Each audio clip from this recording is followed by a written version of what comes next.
Ayun guys, dito kami ngayon sa area kung saan makikita namin yung ano.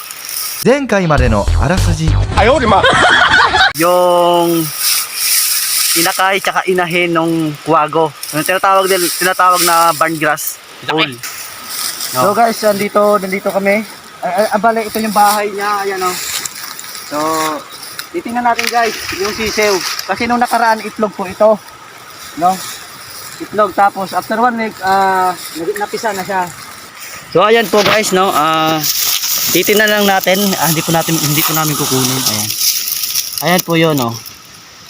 Ayan.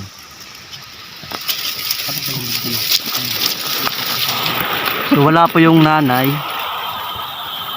Ay, matapang, oh. Ayan. So, ito po yung medyo malaki. Tapos yung isa napakaliit.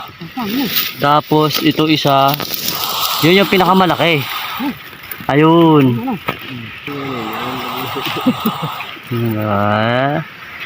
Ang bait eh, ang cute eh. So ito guys, yung pinakabunso nila.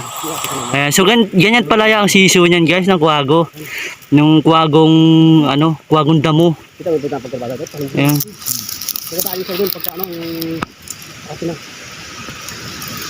Ayan. Bali tatlo yan sila guys. Bali 4 na itlog po yan. Bali 3 lang yung napisa. Ayan sila. So yung nanay kasi nandito kanina, lumipad lang. So ayan.